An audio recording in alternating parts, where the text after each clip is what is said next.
Bonsoir, bonsoir à toutes et à tous. Cher Enki, un grand merci. Merci.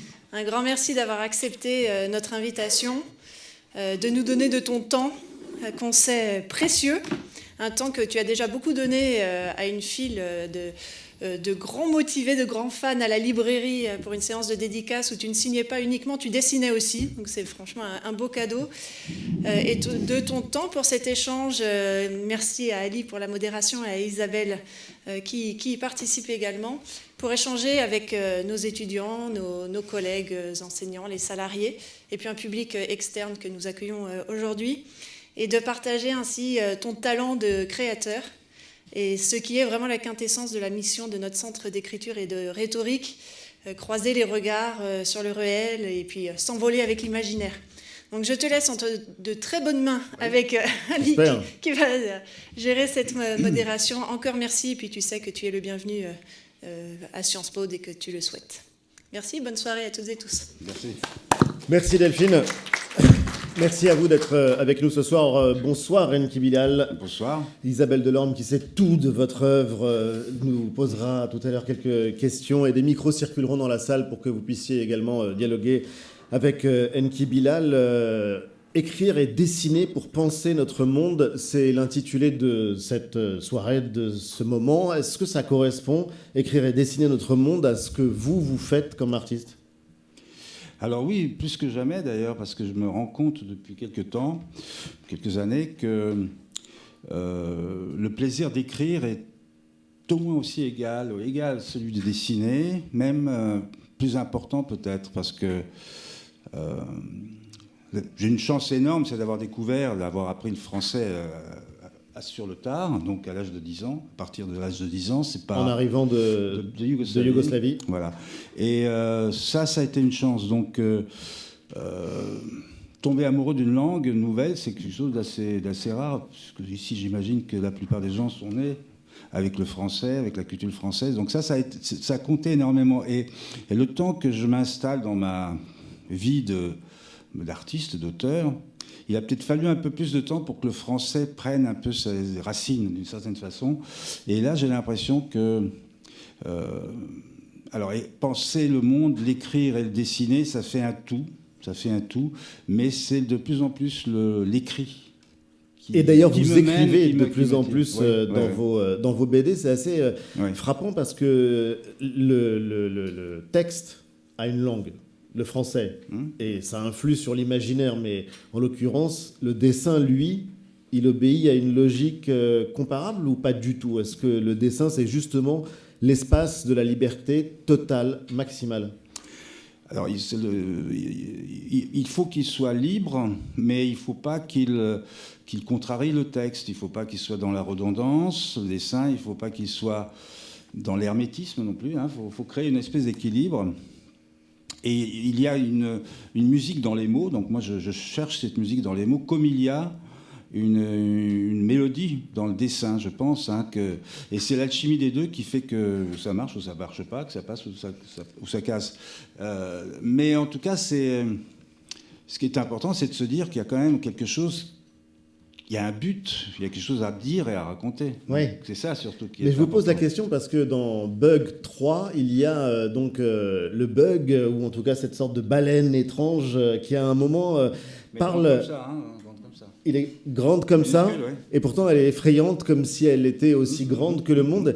Et cette baleine ou ce bug, en tout cas, à un moment dit comme si les mots ne comprenaient pas les images, et des images trop agiles pour eux et qui leur échappent, comme s'il y avait une possibilité de décalage entre les mots et le dessin. Comment on les fait coïncider ?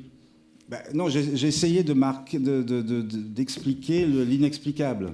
C'est-à-dire que là, le personnage principal, Hob, est confronté pour la première fois à cet alien qui est en lui. Et ils sont ce dialogue absurde. Mais il n'est pas absurde, il est là pour dire qu'on est dans l'indicible. En fait, c'est ça que j'essaie de dire, d'expliquer qu'il y a un malaise à ce niveau-là, et que même moi, je ne suis pas capable d'être le traducteur ou le témoin de ce qui nous dépasse et de ce qui me dépasse aussi. Ça vous dépasse. Il y a une exposition, on va y revenir de toute façon plus longuement tout à l'heure, mais il y a une exposition absolument formidable qu'il faut courir aller voir au Musée de l'Homme, une exposition où vous exposez des planches de Bug, mais d'autres aussi, et c'est une exposition qui est intitulée « Aux frontières de l'humain ». C'est justement là où vous allez, aux frontières de l'humain, à travers votre travail d'artiste. Alors oui, c'est quelque chose qui m'a surpris. Alors, je veux dire comment et pourquoi. Le titre de cette exposition, c'est le titre de la grande exposition du Musée de l'Homme actuel. Et donc, on m'a demandé est-ce que on m'a demandé d'accepter d'exposer dans une salle dédiée, une carte blanche. Absolue, mais sur cette thématique. Alors moi, évidemment, le titre de l'exposition a tout de suite sonné. Enfin, c'est quelque chose qui m'avait parlé immédiatement. Je me suis dit, c'est un titre magnifique. Parce que pourquoi c'était évident? Frontières. Alors, c'était évident surtout lorsque j'ai commencé à me poser la question de ce que j'allais exposer. Donc, j'ai commencé à regarder, à fouiller dans les planches, les dessins, les peintures qui étaient disponibles dans mon atelier, qui est dans un désordre absolument épouvantable. Je marchais dessus à certains moments.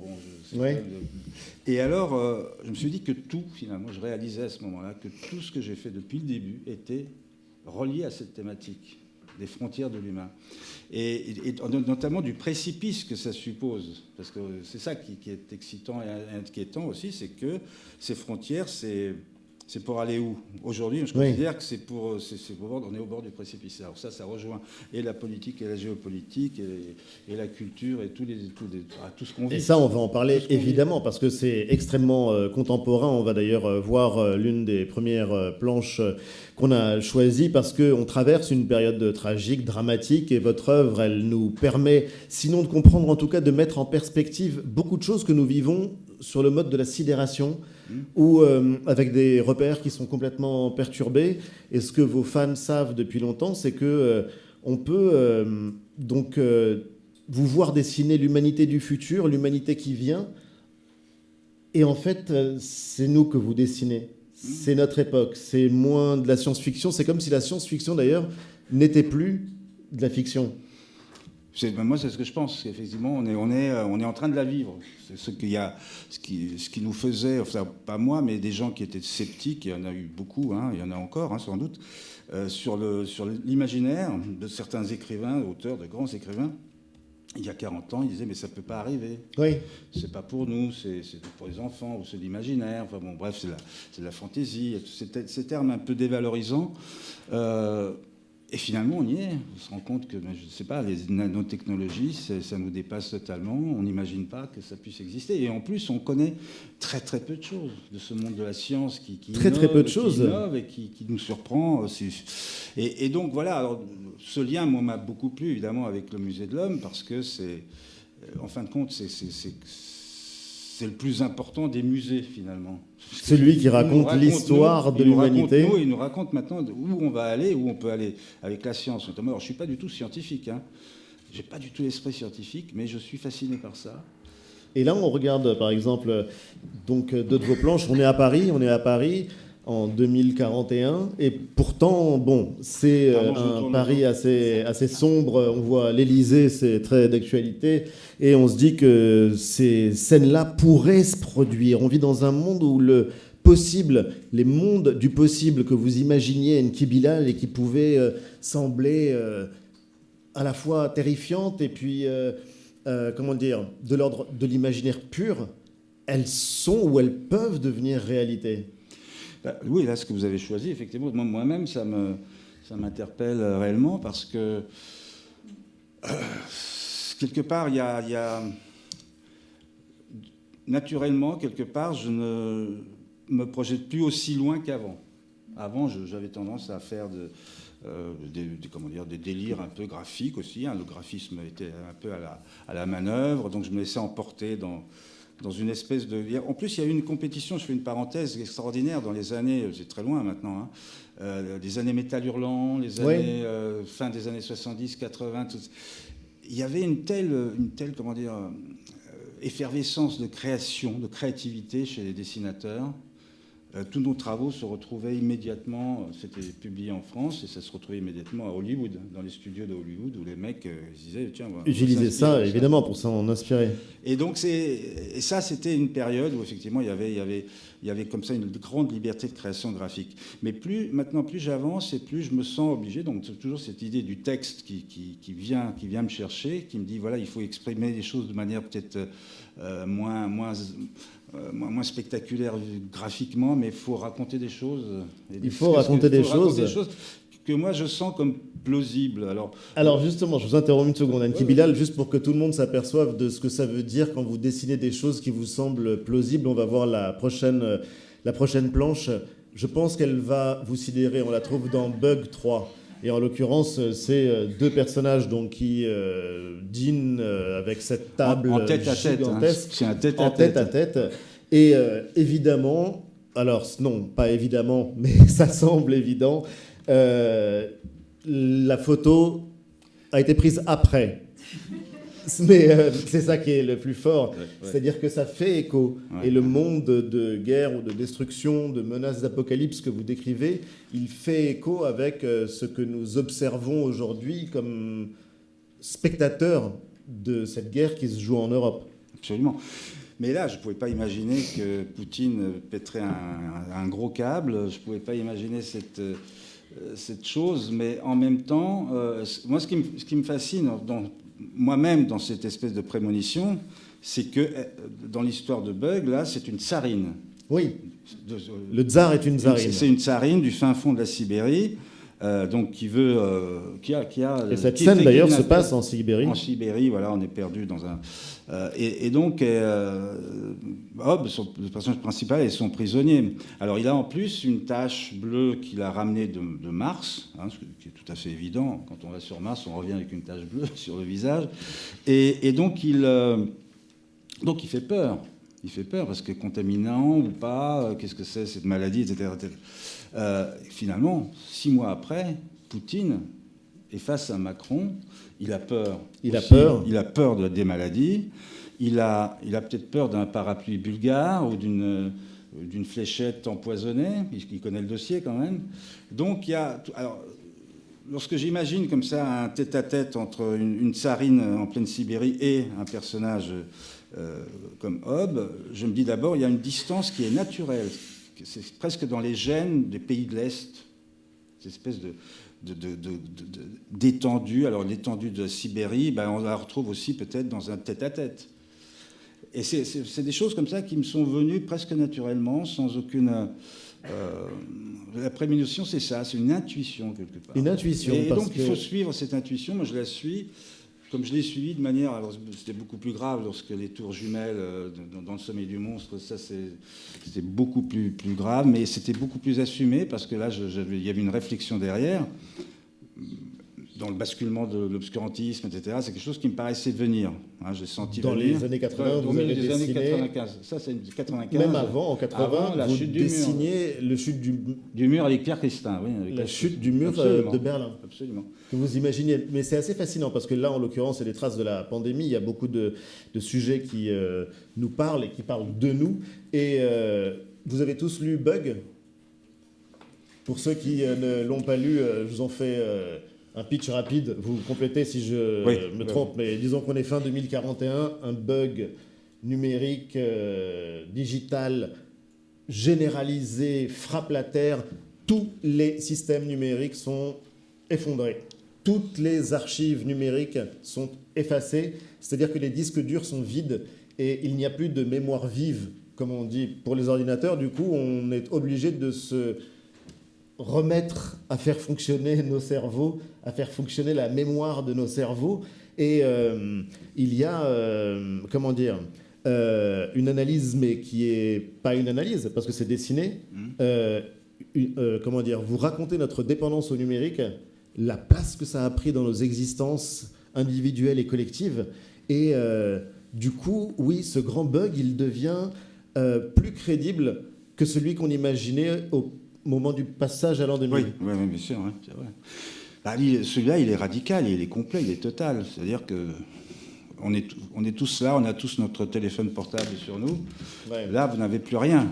En une fraction de seconde, il n'y a plus rien. Alors, je ne sais pas si vous avez encore gardé des carnets manuscrits avec les numéros reportés comme ça. Je connais 2-3 numéros par cœur. Moi, je connais que celui de ma mère, je crois. Ouais. Bon, moi, j'en connais 2 ou 3 aussi, mais... Et donc, ça, c'est le b.a.-ba, ça. Mais imaginons, on est dans un avion, l'avion s'écrase. Tout est numérique. Dans un train, aujourd'hui, le TGV, tout est numérique. Les voitures, tout est numérique. Donc, on est bien content de trouver un mec de 90 balais qui sait faire marcher une vieille DS ou une vieille bagnole non numérique. Alors ça, c'est pour le côté assez un peu dérision, humour. Hein. Il faut mettre de l'humour dans un sujet comme ça, parce que sinon, c'est... Et même, il faut surtout éviter d'être dans le réalisme, parce que si j'avais traité de manière réaliste un bug tel que celui-là, le monde, c'est un chaos. En 48 heures, 24 heures, c'est le chaos. On voit très bien comment l'homme sait se comporter face à lui lorsqu'il a peur de l'autre. Et ça, de plus en plus, l'addiction au numérique fait qu'on ne voit pas l'autre. Donc, Justement, on va regarder une planche et puis ensuite, je donnerai pas le droit à Isabelle parce qu'il y a une planche qui représente l'Apocalypse dans 2 paysages différents. On se dit, mais pourquoi a-t-il voulu la dessiner d'un côté au milieu de la banquise et de l'autre dans une rizière Oui, asiatique. Ouais. Mais en fait, ce qui est un peu compliqué dans un récit comme celui-là, c'est passer de l'infiniment grand à l'infiniment petit. L'infiniment grand, c'est d'abord l'univers, puisqu'il y a l'histoire prend sa source aussi, on le saura, on le comprendra, dans l'univers, au-delà de Mars. Donc il faut quand même maintenir le lecteur dans cette dimension-là, dans des paysages terriens, à savoir, mais la planète entière étant touchée, il faut quand même faire exister effectivement le Grand Nord et peut-être une rizière asiatique. Ça, c'est un choix comme ça un peu subjectif, intuitif aussi. Et puis aussi, il faut faire exister les relations entre un père et sa fille. La fille gamine, à 18 ans, qui attend le retour de son père, le héros, et qui devient en plus la mémoire du monde. Donc c'est des choix. Parce qu'il y a des ellipses très, très radicales aussi. Ah, il y a des ellipses narratives qui font passer... ce sont des sauts dans le temps. De l'infiniment grand à l'infiniment petit. Et dans l'espace aussi. Et vous dessinez aussi, justement, là, ça c'est plutôt la dimension transhumanisme, on va en parler dans un instant, mais c'est dans la planche suivante, je crois, en tout cas, vous dessinez aussi le dialogue. Et en fait, ce qui est assez frappant, c'est que là où vous n'êtes pas complètement désespérant, c'est que vous avez un génie pour dessiner des histoires qui souvent sont dures, et même si elles sont justes, mais il y a toujours la possibilité de dialoguer, d'échanger, et c'est assez frappant de le voir comme vous le faites dans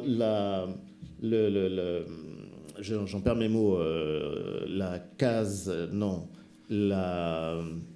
Alors, les cases, moi, non, enfin bon, en tout cas, dans le premier dessin... Oui, avec le visage, ouais, le voilà, profil c'est avec... un plan de cinéma, oui. Alors, le profil d'un côté avec le tatouage de Hitler.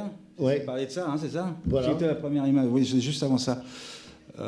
Hitler et Staline. Hitler et Staline. Alors pourquoi ça? Oui, alors, ça, c'était... Je voulais commencer par des images fortes. Bon.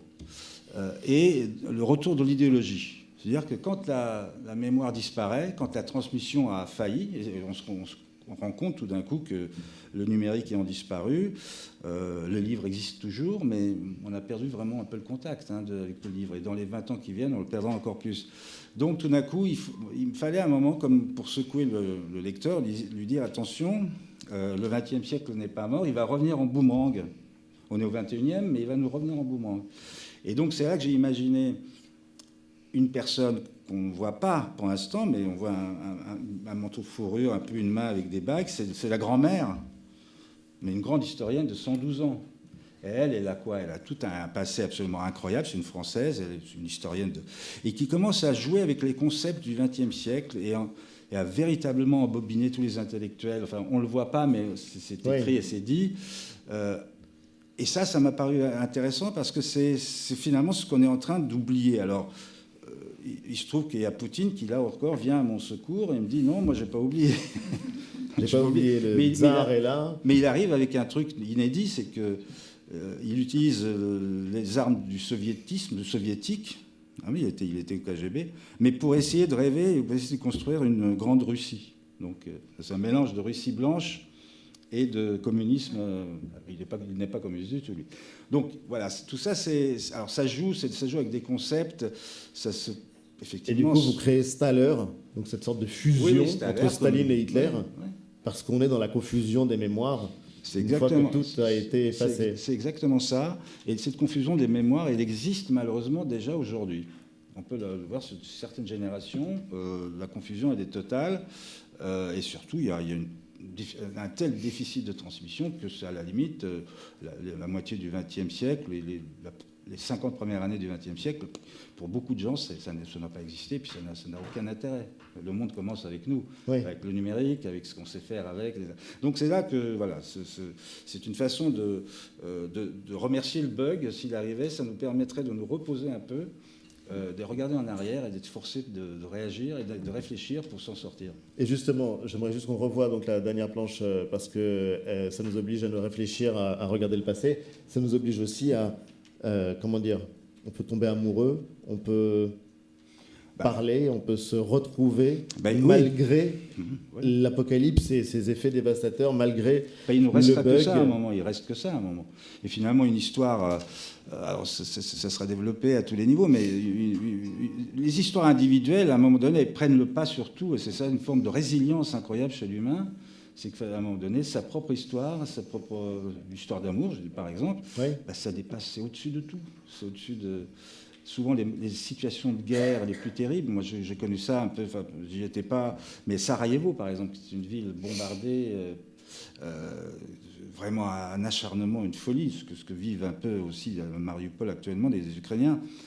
Eh bien, c'est des moments qui créent, qui exacerbent le besoin d'amour, de sensualité, de créativité. Donc ça, c'est l'humain. L'humain, il est là. C'est une des grandes qualités de l'humain. Voilà. Et il ressurgit par effraction régulièrement dans Bug, et notamment dans ce 3e tome qui est génial. Et heureusement que l'histoire n'est pas terminée et que Hob va continuer à vivre, et on imagine même qu'il va vous échapper. Il commence à réaliser qui il est, c'est-à-dire qu'il est surpuissant, mais en même temps, il perd la mémoire. Alors c'est embêtant si lui perd la mémoire. Donc c'est ça qui est intéressant, c'est que ça démarre maintenant, en fait, Bug. J'ai l'impression que ça démarre au 3e volume. Isabelle ? Alors, passion montant, oui. Alors tout d'abord, je ne sais pas du tout sur Kibila. J'adorerais, mais pas du tout. Mais par contre, j'ai vraiment beaucoup d'admiration pour votre travail. Et je vous remercie de votre venue. Je remercie Delphine aussi. On peut dire que pour Sciences Po, c'est une grande fierté de pour moi aussi, nous avoir rejoints. Donc, merci infiniment. J'ai beaucoup de questions, effectivement, à vous poser. Je me demandais justement, bien que vous ayez déjà abordé ça avec Ali, finalement, quand vous publiez La Foire aux Immortels, c'est en 1980, et ça commence en 2023. Oui. 2023, maintenant, c'est demain. Qu'est-ce que ça vous fait, cette espèce de fossé temporel qui, tout d'un coup, maintenant, se trouve quasiment effacé ? Comment vous vous sentez par rapport à ça ? Alors vraiment, c'est cette espèce de grand écart comme ça. Lorsque j'écrivais, je dessinais La Foire aux Immortels, je me disais 2023, c'est loin, c'est pas mal, c'est bien. Bon. Tout en sachant que c'était un peu une convention que je me fixais moi-même, sans aucune... Il n'y avait pas de réflexion, je ne me suis pas dit l'humanité va évoluer de telle sorte qu'en 2023. Non, surtout pas. Et alors maintenant, ça arrive. C'est arrivé déjà à d'autres étapes. Il y a eu d'autres étapes avec d'autres histoires. Mais celle-là, effectivement, 2023, eh bien, ça ne fait rien du tout. Ça ne me fait rien du tout. Je suis totalement désincarné. Pour moi, ça n'a plus rien à voir. C'est une époque comme s'il y avait des dimensions. Et il y a des dimensions qu'on ne connaît pas. J'en suis convaincu. Il y a des dimensions qui nous dépassent ou qui nous... Voilà. Et donc, c'est une autre dimension. Donc pour moi, ça n'est absolument pas un sujet. Par contre, ça me permet de créer une gymnastique, y compris intellectuelle, y compris pour le lecteur, parce que il faut des points de repère, il faut des piliers comme ça, temporels. Moi, j'ai besoin de ça. Mais après, je dis, attendez, je suis pour rien, moi, c'est pas moi qui gère le monde, hein, il a évolué autrement. C'est pas ma faute, c'est vraiment pas ma faute, mais en l'occurrence, c'est vrai qu'on dit souvent de vous que vous avez un temps d'avance, mais on le dit aussi d'autres artistes, ils ont un temps d'avance. Mais en principe, l'artiste doit avoir un temps d'avance. Il doit avoir un temps d'avance, et là, en l'occurrence, il doit voir des choses que d'autres ne voient pas. Il doit proposer, parce qu'il a cette liberté de... Il a la liberté de voir et de dire voilà ce que je vois, vous vous en foutez, vous ne voyez pas, ou vous croyez que je suis fou, mais moi je le vois. C'est ça, là, en fait, la création, c'est aller au-devant de l'inconnu, au-delà de l'inconnu. Mais est-ce qu'on ne peut pas se demander aussi si Bug est... Finalement, c'est un peu le contrepoint de cette série, enfin de ce qu'on appelait la trilogie Nicopole, c'est-à-dire La foire aux immortels, La femme piège et puis Froid Équateur, puisque là, c'est un grand bond en avant, en quelque sorte, alors que Bug, on a l'impression qu'au contraire, vous cherchez à revenir. Alors, vous avez absolument raison, c'est volontaire. Alors, à la limite, ceux qui connaissent... qui regardent par exemple La foire aux immortels, La femme piège, etc., et qui comparent à... La foire aux immortels, c'est 1980, et c'est votre première BD perso. Exactement. Et donc, on est dans l'imaginaire, dans le côté un peu débridé, ce que je disais tout à l'heure, voilà, chacun voulait prouver qu'il était le meilleur, etc. Alors que Bug, c'est... j'ai un sujet qui s'impose à moi, qui est cette addiction...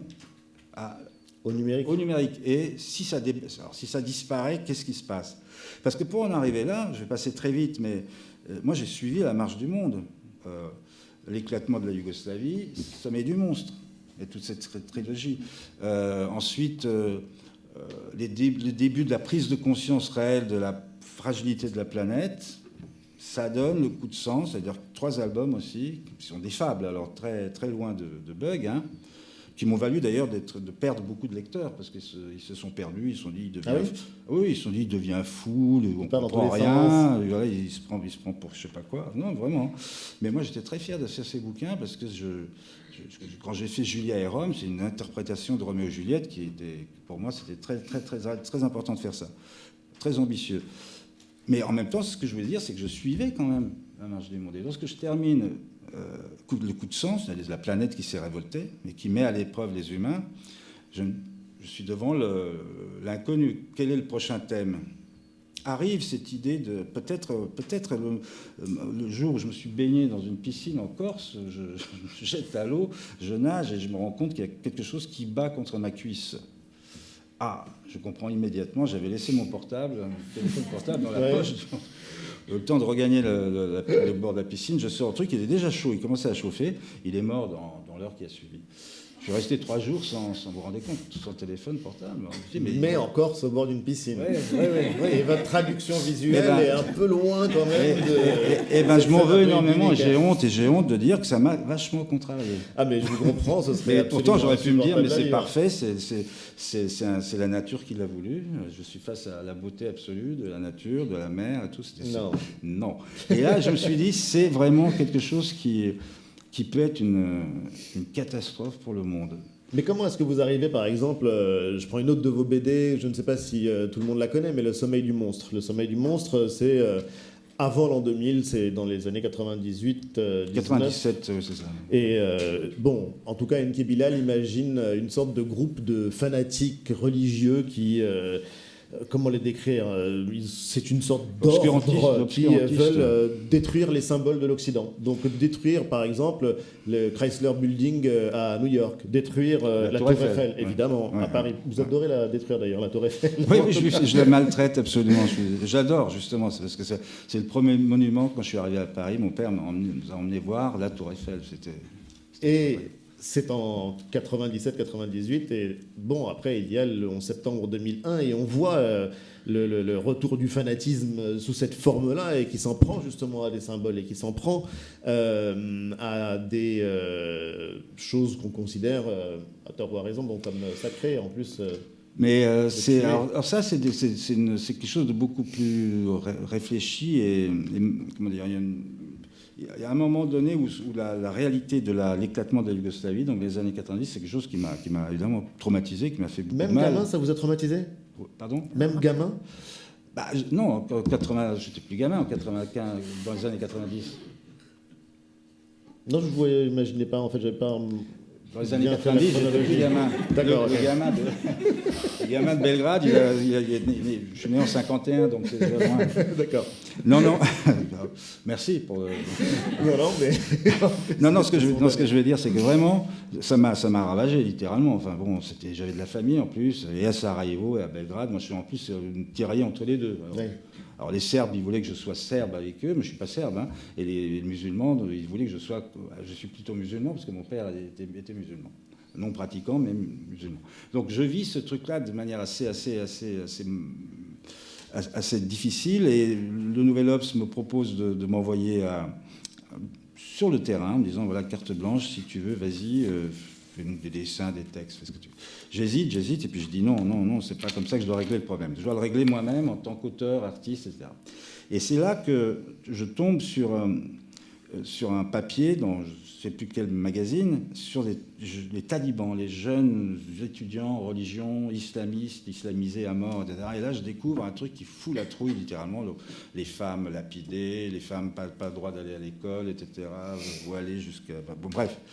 Et là, je fais un parallèle avec ce qui se passe en Yougoslavie. Et une dimension aucun même des grands intellectuels français, qui aimaient pourtant bien aller sur le terrain, ne l'a ébauché. Ça m'a paru bizarre. C'est la dimension de la guerre de religion. Est-ce que ça vous dit quelque chose? Vous avez lu des trucs vous disant que c'est une guerre de religion? Moi, jamais. On dit c'est nationalisme contre nationalisme. C'est le nationalisme, c'est une vieille histoire, c'est la Serbie. C'est les vieux... Et là, ça ne m'est pas apparu évident. Guerre de religion entre catholiques et orthodoxes, pourtant chrétiens, mais bon, guerre de religion quand même. Entre musulmans, mais les musulmans de Bosnie, c'est les musulmans les plus cools que j'ai jamais vus. Moi, c'était extraordinaire d'aller à Sarajevo quand j'étais gamin.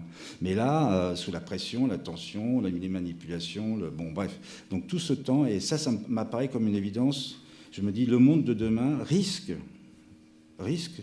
l'apparition d'un obscurantisme religieux. Et à ce moment-là, je décide, je ne me dis pas je vais choisir la religion des talibans, etc., l'islam, l'islamisme, etc.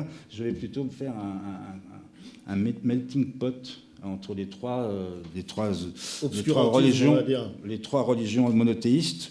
Et chacun des extrêmes se retrouve, ils parlent la même langue. Donc on veut garder que 500 mots dans le vocabulaire, c'est rien. Donc l'idée m'apparaît comme quelque chose d'extrêmement fort. Et bien, effectivement, 4 ans plus tard, nous avons droit au tour de World Trade Center. Quoi. Alors... Et la religion avait été déjà intégrée dans le récit. Ouais, bien sûr, ouais.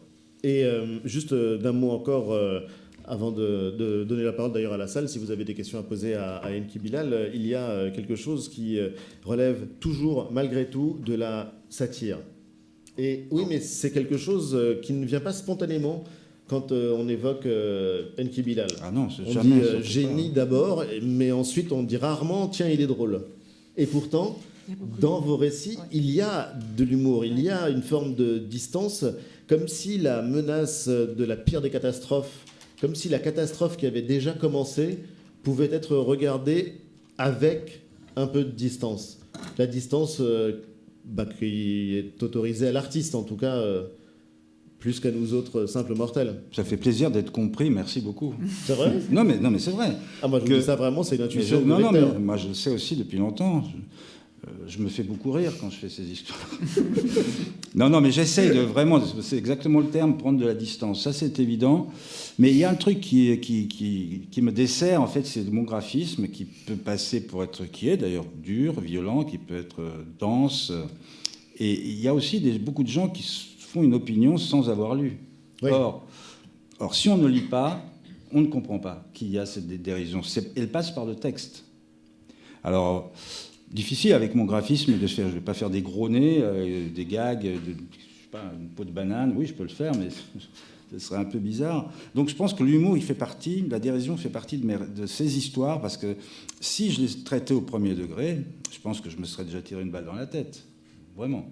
Donc, oui. C'est vraiment, je fais ça avec beaucoup de Mais quoi, il faut imaginer une Kébidal optimiste? Alors, oui, parce que... oui. Lucide. Lucide? Ouais. En général, la lucidité... J'ai l'impression de radoter en disant cette phrase, mais une phrase que j'adore. Un pessimiste, c'est un optimiste qui a compris. D'accord. Je suis un optimiste qui a compris, donc ça s'appelle la lucidité. Et donc je sais très bien, là ça m'ennuie beaucoup ce que fait Poutine, c'est une horreur, etc. Mais je me dis, voilà, on va espérer qu'il ne fasse pas la connerie de...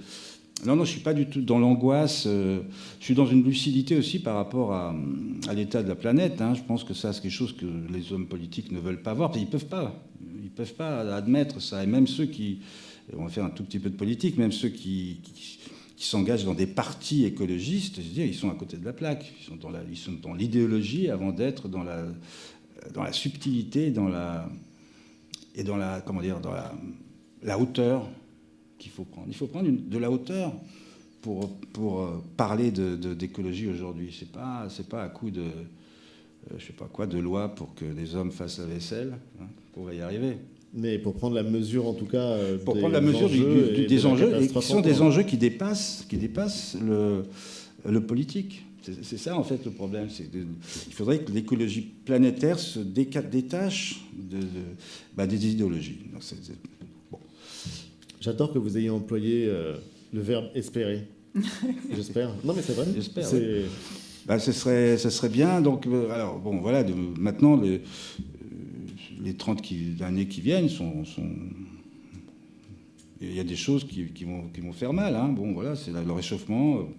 L'Afrique, continent démographie galopante, qu'on n'a jamais réussi à arrêter. Je veux dire, donc il y a une irresponsabilité. Là, je suis un peu grave. Il y a une irresponsabilité de l'Occident aussi, depuis le début, parce que faire passer tout d'un coup la finance avant tout le reste, ça ne va pas. Donc, d'accord, on a vaincu le communisme, d'accord, on est très fort, hein, mais ça ne suffit pas. Vous croyez qu'il y a un progrès dans l'histoire ? Un progrès dans l'histoire. Oui, parce qu'il y a des progrès technologiques fascinants qui nourrissent votre œuvre et votre imaginaire, mais des progrès dans l'histoire. Alors des progrès, des progrès scientifiques, oui, des progrès d'innovation à tous les niveaux, médecine, ça, il y a énormément de progrès, mais il n'y a aucun progrès. Alors aucun progrès sur le plan de l'humanisme. C'est-à-dire que l'humanisme, c'est quelque chose qu'on a totalement perdu, que le politique a totalement perdu, donc... La démocratie qui était censée, et qui était d'ailleurs, moi, ça m'a plu, ça me plaît, l'idée me plaît, mais elle est vaincue, elle est exsangue, il faut la réinventer. Et là, on ne sait pas, on perd du temps entre des élections, des mandats de 5 ans ici, des mandats de 4 ans de l'autre côté. Et puis c'est un temps qui ne correspond absolument pas. Le temps humain, du pouvoir humain sur cette terre, ne correspond absolument pas aux enjeux de l'humanité. C'est ça le grand drame. Oui. Hein. Isabelle ? Alors moi, je veux bien poser une question sur votre pratique, en fait. Je pense que dans vos singularités d'auteur, il y a votre recours, votre pratique en rapport avec tout ce qui est peinture. Et d'ailleurs, c'est très net. J'ai pas pensé donc à faire une image, mais ceux qui ont Bug sous les yeux, quand vous regardez la 4e de couverture, c'est une case qui se trouve à l'intérieur de Bug et qui s'appelle Chaos. D'ailleurs, vous avez donné un titre comme un tableau, hein. Oui. Chaos c'est un tableau grand comme ça, tout petit. Ouais. Je vais vous raconter une histoire. Voilà, il est magnifique. Ça, mais il y a beaucoup... Le vrai très petit. Et donc, on voit justement votre rapport avec la peinture, on voit la matière, on voit les traits de pinceau, etc. Et donc, on pourrait reprendre d'autres exemples partout. Donc, cette singularité que vous avez, comment vous vivez au quotidien je dirais pas cette alternance entre peinture et bande dessinée, c'est pas exactement ça, mais je veux dire, cette pratique des deux à la fois, comment, à la fois, je dirais, intellectuellement, puis sur le plan... J'essaie c'est ce que vous dites un peu, j'essaie de les rapprocher, j'ai quitté depuis longtemps les codes traditionnels de la bande dessinée. Et d'ailleurs, beaucoup de vrais fans ou de bande dessinée m'en veulent ou considèrent que j'ai trahi, ils ne s'intéressent pas à ce que je fais, etc. Qu'est-ce que vous auriez trahi ? toute une série de codes, de dessins, la mise en couleur à part, et puis les conventions, peut-être même les onomatopées, ou un type de lettrage, ou les cases traditionnelles. Moi, je travaille case par case. Et d'ailleurs, cette petite case, j'étais en retard, et puis j'avais des problèmes de dos à ce moment-là, et je trouve cette idée, je me dis, il faut que je montre ce qui se passe à l'intérieur de ce personnage, qui a quand même un bug dans sa tête, il faut le chaos. Je me dis, il faut montrer le chaos. Et donc je prends un tout petit bout de carton, grand comme ça, déchiré, je prends un petit bout de carton, et je presse des tubes, je choisis des couleurs, et j'y vais. Je fais ça en 5 minutes. En 5 minutes. Quel talent. Non, mais je fais ça en 5 minutes, je laisse sécher, parce qu'il y a des épaisseurs, etc. Donc le lendemain matin, je reviens, je suis satisfait, je scanne, etc. Je le mets là. La maquette, ça fonctionne très bien. Le texte, j'écris ce texte en rouge qui fonctionne très très bien. Et ça crée une rupture. Je l'utilise après en quatrième de couverture. Donc j'étais très fier de ça. Et puis je pars. Je termine l'album. Alors là, je raconte l'histoire, la suite. Je pars, je voulais partir en Asie, mais je ne pouvais pas. Bon, il y avait les généraux en Thaïlande, les séparts. Enfin bon, c'était compliqué. Allez, Dubaï. Vraiment besoin de me poser, me reposer. Dubaï, 10 jours. Je reviens, j'avais tout laissé en plan dans mon atelier. Et donc, il y avait des pinceaux, des tubes, tout ça. C'était par terre. Enfin, c'était vraiment pire que chez Bacon. Et à un moment donné, j'arrive et je dis, tout est propre, c'est nickel. La femme de ménage était venue. Elle a tout nettoyé. Et l'œuvre magistrale, poubelle, parce qu'elle a cru que, je la comprends, elle a cru que c'était une palette de... Ça ressemblait aux palettes que j'utilise pour mettre mes peintures. Elle a cru que c'était une palette. Terminé. Donc je me suis promis d'en faire une, mais en grand. Voilà. Donc, elle est vraiment magnifique. Donc je vais passer à la peinture abstraite grâce à cet incident. Est-ce que c'est arrivé à Pollock, à d'autres artistes, on imagine la création, c'est l'accident. Voilà. On va dire que c'est un accident. Ouais. Et puis, après tout, il y a donc toutes ces données qui sont effacées. Il n'y a pas de raison que ça ne vous arrive pas à vous aussi et que vos dessins ne soient pas effacés, jetés à la poubelle. J'avais pas pris ça comme ça, mais... Et en l'occurrence, Hobbes, le héros, qui est le seul détenteur de toutes les connaissances, ou quasiment, lui, il doit... comment dire, les connaissances deviennent un trésor. Il y a quelque chose qui est quasiment... Je ne sais pas si vous êtes fan de Borges, mais il y a quelque chose d'un rapport qui est comparable à celui que Borges entretenait au savoir, à la littérature, à l'infini des livres, à l'infini de ce qui est contenu parfois même dans un seul mot. Ça me touche évidemment beaucoup, mais ça, en fait, c'est un peu mes rapports aussi dans la création à cette alchimie qu'il faut trouver entre les mots, entre la musique des mots, c'est hyper important, et ces images qui parfois une image s'impose. Je suis dans la... En fait, je passe très souvent, quand je suis en pleine période de création, je vais de ma table à dessin, où je peins également, mes tables, j'en ai plusieurs. Tout d'un coup, il y a urgence. Il faut que j'aille à l'ordinateur parce que l'image a provoqué une idée de texte. Et lorsque je me retrouve ensuite avec les deux qui sont redondants, il faut que je choisisse. Est-ce que c'est l'image ou est-ce que c'est le texte ? Parfois, les deux sont nécessaires. Parfois, il faut... Bon. Mais sinon, donc il m'arrive très souvent d'arrêter une image. Je me dis non, celle-là, j'arrête, parce que cette phrase-là, musicalement, elle est plus forte, c'est plus fort, donc c'est mieux. Et inversement, il m'arrive très souvent d'être sur 3 lignes, 4 lignes, et essayer d'écrire un truc, puis ça va pas, et puis je me dis, mais voilà, il faut faire une image qui va régler le problème. Et donc, tout ça, c'est une question d'aller-retour, aussi bien physique dans l'atelier pour moi que intellectuel, pour créer une forme d'équilibre. Voilà. Est-ce que vous avez le sentiment d'être un artiste, j'allais dire un peintre ? Est-ce que ça vous arrive de concevoir des planches comme des tableaux, ou est-ce que c'est quelque chose d'autre ? Parce qu'il faut les envisager dans un contexte, alors qu'un tableau, on ne le met pas au milieu de... c'est la grande différence, en fait. C'est la différence entre les deux. Même si le petit tableau qui a fini à la poubelle, donc, que vous évoquez, était vraiment... Je l'ai conçu comme un tableau. Et en même temps, dans un contexte narratif extrêmement important, parce que c'est presque le texte qui va avec ce petit tableau, il est d'une grande importance. Il synthétise absolument, pour la première fois, ce qui se passe dans la tête de ce personnage qui est quand même un alien qui est rentré par le cou comme ça. Alors il a un parasite extraterrestre qui est rentré là. Donc voilà. Et ce parasite, on l'a compris, en fait, c'est le disque dur.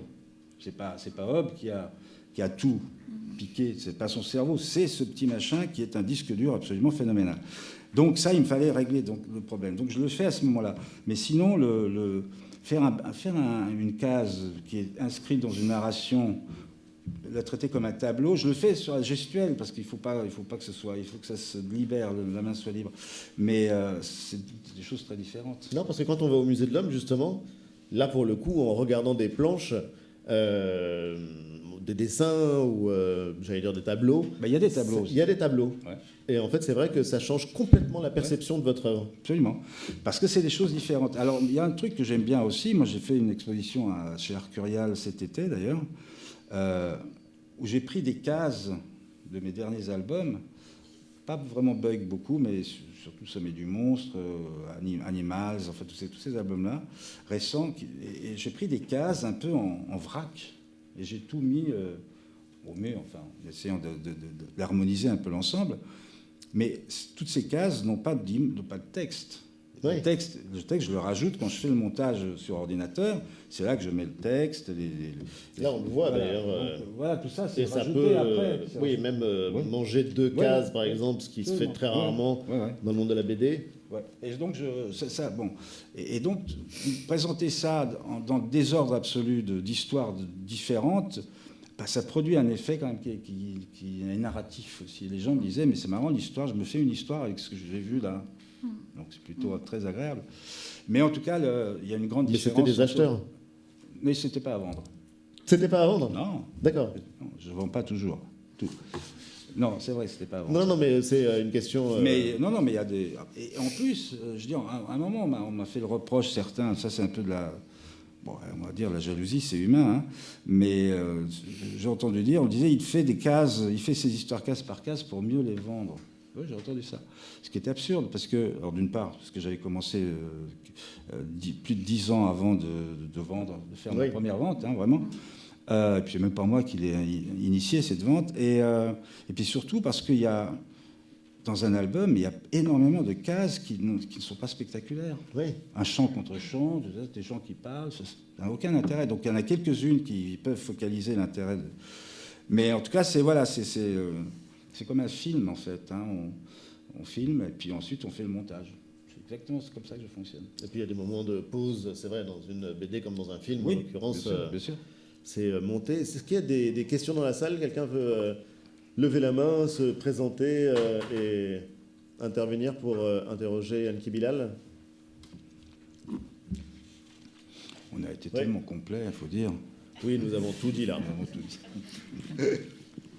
Bonjour messieurs. Bonsoir. Bonsoir. Faire de la BD de science-fiction en 2022, c'est quand même s'inscrire dans une histoire assez longue de plusieurs générations. Et d'ailleurs, vous l'avez mentionné brièvement à un moment, il y a eu beaucoup de choses qui ont été faites. Il y a eu Métal Hurlant, on a eu Moebius, on a eu Casa, on a eu Mézières qu'on a perdu récemment. Et vous avez fait partie de ça dans une certaine mesure à une époque. Bien sûr. Et de cette espèce d'âge un peu d'âge d'or de la science-fiction, de la BD de science-fiction des années 70-80. Et je voulais savoir, trop jeune pour être nostalgique. Vous n'étiez pas né. Non, mais je voulais savoir si ça vous influence encore beaucoup ou si vous avez complètement pris vos distances. Si ça m'influence encore beaucoup, cette période-là, non, enfin, c'est pas, il m'influence pas, mais j'en ai fait partie. Donc j'en étais partie intégrante. Quand je disais tout à l'heure l'émulation entre artistes, auteurs, c'était un milieu extraordinairement sain. Je veux dire, il n'y avait pas de jalousie, il n'y avait pas de... Vraiment, c'était une vraie... Vraiment. Et il y avait une émulation. Moi, je voyais Moebius sortir un truc. Je dis, oh la vache, putain, allez, hop, j'y vais, je mets à la hauteur, etc. Donc, on était tous comme ça. Mézières, Druyet, Casa, tous ces gens que tu as cités, donc évidemment. Donc, moi, j'ai suivi ensuite mon propre parcours, hein, je veux dire, avec... en essayant de ne pas me répéter. Il n'y a rien de pire que la répétition. J'ai failli arrêter.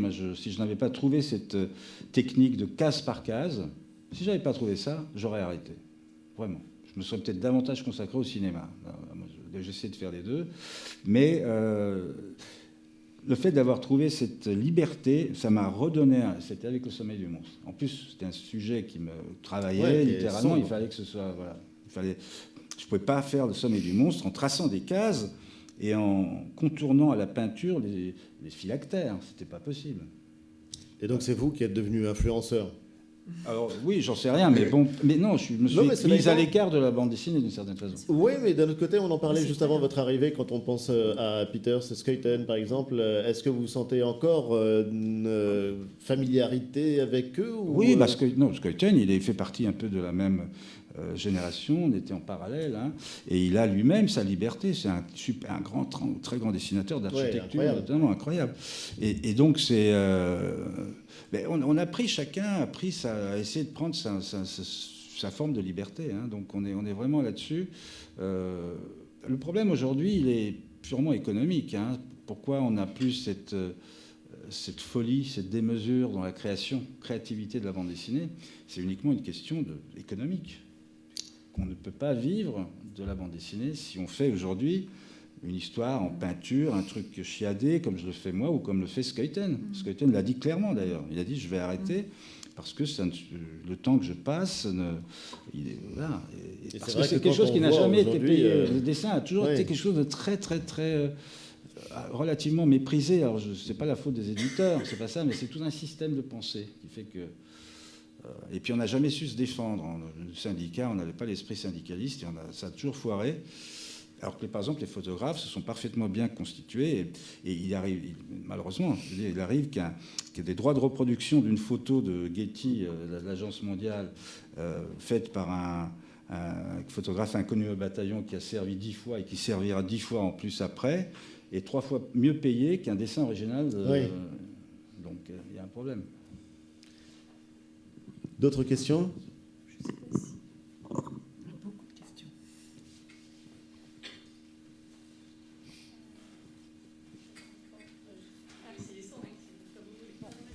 Maintenant que je l'ai, je vais l'utiliser. Bonjour, merci beaucoup d'être venu nous parler. J'ai trouvé la discussion très intéressante.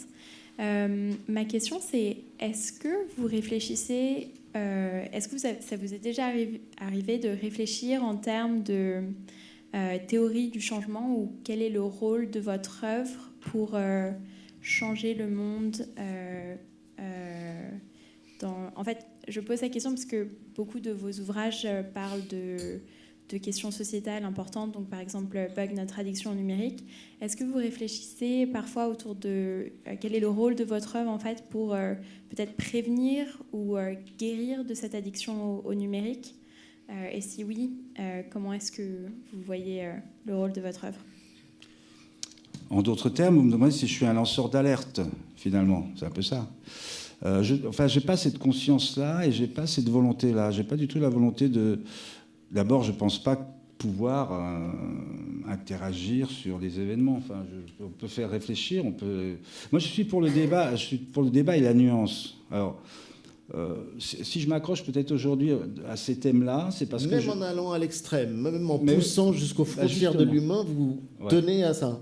Ben oui, parce que justement, là, peut-être qu'on va enfin provoquer un vrai débat. Je reproche au monde d'aujourd'hui, depuis une dizaine d'années, d'être totalement dans le refus total de la nuance.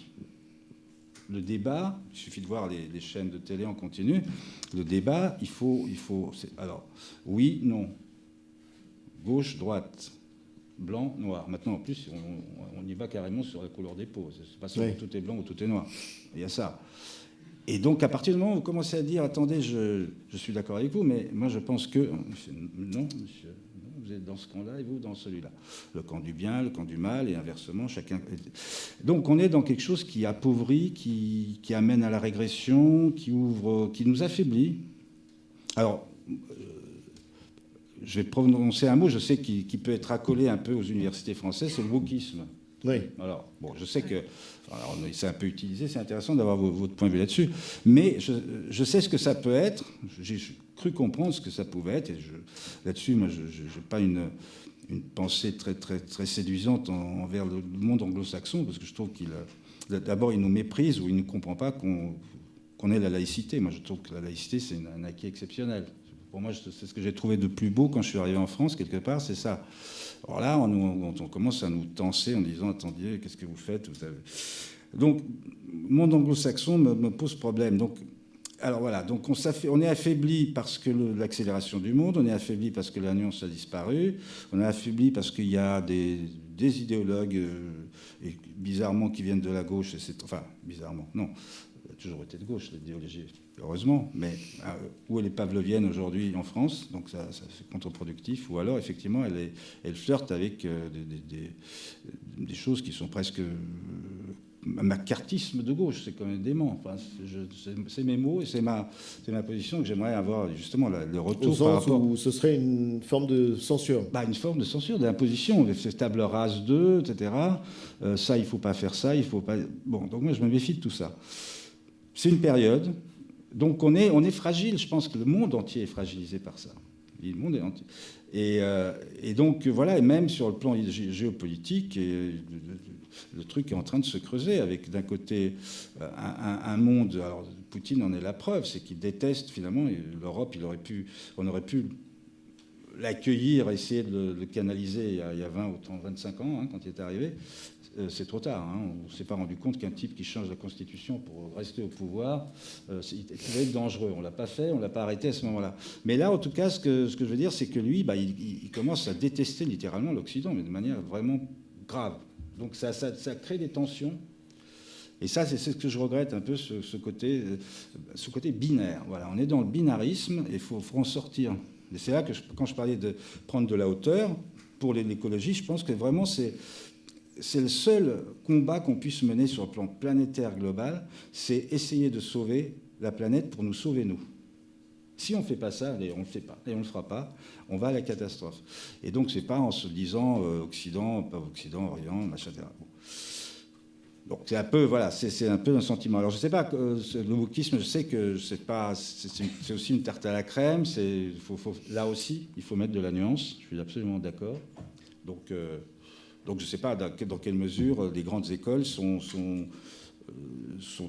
en proie ou sont en contact d'idéologies comme ça. Donc c'est moi qui pose la question là. Je sais pas, je suis à côté de vous là, donc je me sens pas concerné, mais non, mais je plaisante. Mais personne de je plaisante, et d'ailleurs, vous imaginez d'ailleurs que le pouvoir passe aux mains des femmes parce que c'est pas forcément une très très bonne nouvelle. Que le pouvoir passe. Elles sont au pouvoir toutes partout dans Bug 3. Oui, justement, oui. Non, mais vous êtes woke, mais le problème, c'est que quand elles prennent le pouvoir, elles sont néo-fascistes. Mais elles n'ont aucune raison d'être différentes des hommes. Néo-marxistes, néo-tsaristes. Absolument, ouais. Et donc, non, mais c'est intéressant d'ailleurs d'envisager cette perspective-là, pas uniquement comme, tarte à la crème. Mais je pense même que les femmes seront au pouvoir, parce que le XXe siècle, ça a été un siècle de macho et de pouvoir exclusivement masculin et violent et brutal. Et je pense que la femme sera plus fine, plus intelligente, mais sans doute plus efficace du coup. Et d'ailleurs, vous dites que les femmes sont plus résilientes, qu'elles sont plus lucides. Vous dites ça dans Bug 2. Oui. Et d'ailleurs, je trouve que d'une manière générale, les femmes que vous représentez, elles sont positives, courageuses. Enfin, on a l'impression, ça faisait partie des questions que je n'ai pas eu le temps de vous poser, mais on peut se demander si vous n'êtes pas féministe, en fait. Mais je suis, mais voilà. Attendez, mais absolument, merci de dire ça. Mais ça me ressort, permettre de le dire. Je suis ça totalement. Ressort. Ça ressort vraiment. Et effectivement, il vous peut êtes y avoir... féministe. Mais totalement féministe, oui. Non, je pensais au personnage de Yulia. Attention. Non, pas néo-féministe. La tsarine non, mais elle... truffée d'implants cruels comme aucun autre personnage. Sexuellement détraqué, visiblement. Apparemment, c'est vous qui en décidez. Moi, je pense qu'on peut être féministe et pour autant qu'il existe des figures féminines qui soient nocives, négatives, etc. C'est pas parce qu'on peut être féministe et admettre qu'il y a des femmes qui sont pas bien. Enfin, je pense que parce que là aussi, il faut de la nuance. Là aussi, il faut de la nuance à tous les niveaux. Et mais alors, merci, ça me fait très plaisir d'entendre ça parce que je le suis réellement. Et moi, je suis très agacé par les nouvelles féministes. Je dis qu'ils ne sont pas féministes, qu'ils sont des idéologues, qui sont des sectaires, qui détestent les hommes, ça me sidère. On le voit aussi dans votre album. C'est mon point de vue absolument assumé. Alors évidemment, je préfère davantage le féminisme un peu ancien, où avant, les femmes se battaient pour avoir des droits que les hommes ne leur donnaient pas. Alors là, moi, je suis anti-mec et anti-macho, évidemment. C'est une évidence, bien sûr. Vous voulez poser une question? Bonsoir. Oui, bonsoir. Bonsoir. Merci beaucoup pour votre présence et pour la présentation que vous avez faite ce soir. Merci. Je voulais vous poser une question par rapport à ce que vous aviez dit au sujet du politique. Vous avez dit que l'engagement politique, finalement, présentait l'inconvénient, finalement, de ne pas proposer une prise de hauteur suffisante. Est-ce que vous pensez, et vous avez parlé, par exemple, de la crise écologique, vous pensez que les arts peuvent être le lieu justement du déclenchement, de l'inspiration, d'une réflexion un peu plus générale, un peu plus distancée sur les enjeux politiques? Est-ce que vous pensez que c'est aux arts finalement de prendre le relais ou de soutenir l'action politique d'une manière ou d'une autre? Et j'entends les arts de manière générale, comme espace de fiction, donc création, bande dessinée, littérature, etc. Écoutez, j'aimerais qu'il en soit ainsi, mais ce que je sais, c'est que l'art, sous toutes ses formes, comme vous le dites, est absolument nécessaire à l'humain. C'est comme l'air de l'esprit. Donc il a été marchandisé, il a été idéologisé. L'histoire l'a prouvé vraiment, le XXe siècle, à tous les niveaux. Mais on ne peut pas ignorer, ne pas être conscient que c'est une ouverture de l'esprit. Donc, ne serait-ce que ça, si l'art était enseigné partout, si l'éducation était répandue partout, parce que tout est question d'éducation. En fin de compte, tous les problèmes de nos sociétés mondiales, sont liés à la méconnaissance, à l'ignorance. Alors là, évidemment, je pointe les religions qui veulent pas qu'il y ait de la connaissance, parce que l'ignorance, c'est tellement facile.